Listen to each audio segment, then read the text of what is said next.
Hello students, एक बार फिर आपका स्वागत है आपके अपने यूट्यूब चैनल एक क्लासेस में। प्यारे बच्चों, इससे लास्ट वीडियो लेक्चर के अंदर हम आपको क्लास 12 का चैप्टर नंबर 1 संबंध एवं फलन की एक्सरसाइज 1.1 के क्वेश्चन नंबर 2 को कंप्लीट करा चुके थे।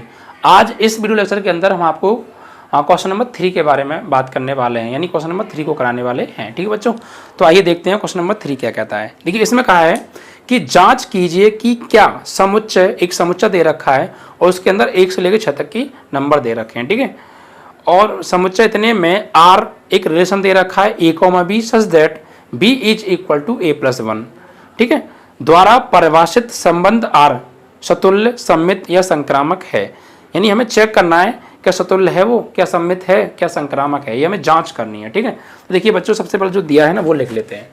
देखिए, हमें एक सेट दे रखा है, एक समुच्चय हमें दिया है बच्चों।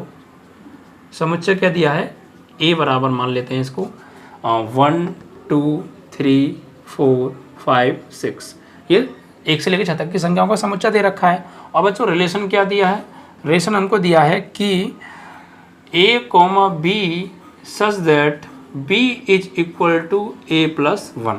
ओके, ये हमें रिलेशन दिया है और हमें चेक करना है कि सतुल्य है, सममित है, संक्रामक है, जांच करनी है।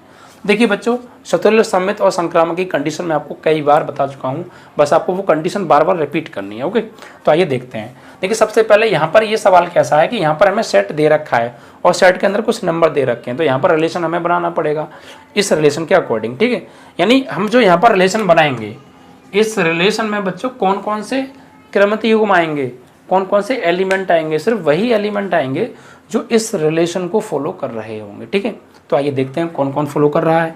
देखिए बच्चों, ए और बी दोनों के मान हमें सेट ए से ही लेने हैं। ठीक है, तो बच्चों अगर मैं ए की वैल्यू लूँ 1, ए की वैल्यू लूँ 1, तो बी की वैल्यू क्या मिलेगी, यहाँ अगर मैं यहाँ पे 1 लूँगा तो 1 + 1 2, तो बी की वैल्यू 2 मिलेगी।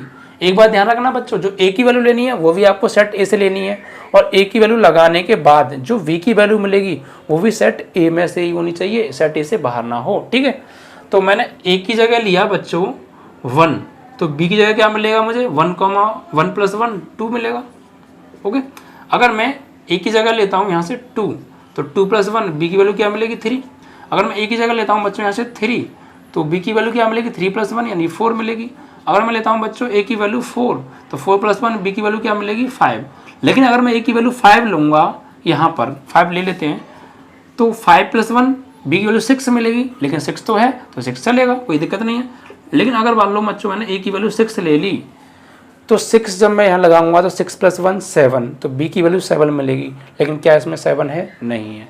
तो फिर मैं ए की वैल्यू 6 नहीं ले सकता, सिर्फ यहीं तक के बच्चों रिलेशन बनेंगे। ठीक है, आपको क्लियर कैसे रिलेशन बनाना है। अब बच्चों इस रिलेशन में हमें चेक करना है संबंधों को। तो सबसे पहला संबंध है हमारा सतुल्य संबंध। ठीक है, तो सतुल्य संबंध को चेक करते हैं। तो इसकी कंडीशन सबसे पहले बच्चों आपको पता होना चाहिए कि होने के लिए अगर कोई ए एलिमेंट सेट ए से बिलोंग करता है तो इम्प्लाइज डेट a, बिलोंग करना चाहिए रिलेशन से, तो संबंध हमारा सतुल्य होगा, अदरवाइज नहीं होगा। तो चेक करते हैं। तो देखिए बच्चों, कोई भी एक एलिमेंट ना आप इस सेट ए में से उठा लीजिए, वो उस सेट को तो बिलोंग करेगा, लेकिन वो यानी अगर मान लीजिए मैंने 1 ले लिया, वो सेट ए को तो बिलोंग कर रहा है, तो 1, 1 आर को बिलोंग कर रहा है तो है, अदरवाइज नहीं है। तो कोई भी एक ले लीजिए बच्चों, यहाँ से फॉर ऑल के लिए हो जाएगा वो। मैंने मान लीजिए 1 ले लिया, 1 बिलोंग्स टू सेट ए, यानी जो 1 है वो सेट ए को बिलोंग कर रहा है, मतलब जो 1 है वो सेट ए का ही एलिमेंट है।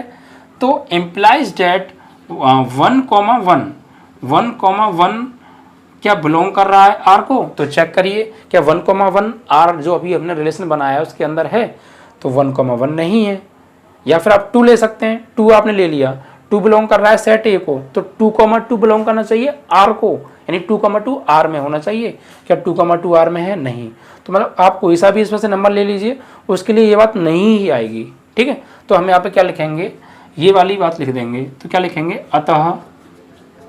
अतः संबंध स्वतुल्य नहीं है, संबंध स्वतुल्य नहीं है। या बच्चों आप इसको ऐसे भी लिख सकते हो, या for all a belongs to set A implies that a, does not belongs to R, अतः संबंध स्वतुल्य नहीं है, ये चीज लिख देना, ठीक है। तो ऐसे भी लिख सकते हो या ऐसे भी लिख सकते हो, दोनों बात सत्य है, ठीक है। तो मतलब हमारा जो संबंध है ये स्वतुल्य नहीं है, हमने ये प्रूफ कर दिया। अब दूसरा संबंध प्रूफ तो नहीं कराया था, चेक करना था, तो चेक कर लिया, ये स्वतुल्य नहीं है। अब दूसरा संबंध क्या है बच्चों हमारा? दूसरा संबंध है सममित संबंध। क्या सममित संबंध है? चेक करना है हमें। देखिए सममित संबंध की कंडीशन क्या होती है वो आपको पता होनी चाहिए। क्या होती है बच्चों कि अगर a, b बिलोंग कर रहा है R को, तो इम्प्लाइज डेट b, a भी बिलोंग करना चाहिए R को, तो हमारा संबंध सम्मित होगा, अदरवाइज नहीं होगा। तो चेक करते हैं क्या ये कंडीशन बन रही है। तो आप कोई भी एक क्रमितीय गुण ले लीजिए बच्चों रिलेशन से। सपोज फॉर ऑल की बात करेंगे, लेकिन मैंने ले लिया 1,2 1,2 बिलोंग्स टू R, यानी 1,2 तो R के अंदर है, लेकिन 2,1 भी R के अंदर होना चाहिए, तो हमारा संबंध कैसा होगा? सम्मित होगा। तो चेक करिए क्या 2,1 है इसके अंदर, यानी 1,2 तो है, बट 2,1 नहीं है। या फिर आप 2,3 ले लीजिए, 2,3 बिलोंग कर रहा है R को, तो 3,2 भी बिलोंग करना चाहिए R को, लेकिन 3,2 भी नहीं है। मतलब यहाँ क्या लिखेंगे कि 1,2 belongs to R implies that 2,1 नहीं के लिए तो एक एग्जाम्पल ही काफ़ी है, एक ही काफ़ी है। 2,1 does not belongs to R, अतः संबंध सममित नहीं है, ठीक है। या फिर आप इसको ऐसे भी लिख सकते हो, या for all a, b belongs to R implies that b, a does not belongs to R, अतः संबंध सम्मित नहीं है, ये लिख दीजिएगा, ठीक है। तो इस तरीके से बच्चों आपका संबंध दूसरा भी चेक हो गया, ये सम्मित भी नहीं है। अब बात करेंगे तीसरा संबंध। तो तीसरा संबंध क्या है बच्चों हमारा? संक्रामक संबंध। संक्रामक संबंध, ठीक है। तो संक्रामक संबंध को देखते हैं। तो संक्रामक संबंध की पहले कंडीशन क्या है? इसकी कंडीशन होती है बच्चों की a, b belongs to R, b, c belongs to R implies that a, c does not belongs to R। नहीं होने के लिए और होने के लिए बिलोंग करना चाहिए, बिलोंग टू R, लेकिन हमें नहीं प्रूव करना है, तो ये कंडीशन लानी पड़ेगी, ओके। तो देखते हैं। देखिए कोई भी क्रमितीय ले लीजिए बच्चों, आप इसी में से ले लीजिए। For all 1,2 belongs to R, यानी 1,2 तो बिलोंग कर रहा है R से। अब 1,2 क्या 2 किसी और के साथ रिलेशन बना रहा है? चेक करो, तो 2 ये बना रहा है 2,3, तो 1,2 belongs to R, 2,3 belongs to R, तो फिर 1,3 बिलोंग्स टू R भी होना चाहिए R के अंदर, लेकिन 1,3 नहीं है। या फिर आप ले लीजिए 2,3 बिलोंग्स टू R और 3,4 बिलोंग्स टू R, तो फिर 2,4 भी बिलोंग करना चाहिए, वो भी नहीं है। इट मीन्स दैट स्टूडेंट्स कि 1,2 belongs to R, 2,3 belongs to R, यानी 1,2 R में है, 2,3 भी R में है, बट 1,3 R में नहीं है। implies that 1,3 does not belongs to R। it means that students relation क्या होगा आपका? संक्रामक नहीं होगा, ठीक है। यहाँ लिखेंगे अतः संबंध संक्रामक नहीं है, ठीक है। तो हमें ये जांच करनी थी क्या ये संबंध स्वतुल्य, सम्मित या संक्रामक है। तुमने जांच की ना, तो ये संबंध कैसा है बच्चों आपका? स्वतुल्य है, ना सम्मित है और ना ये संक्रामक है, ठीक है।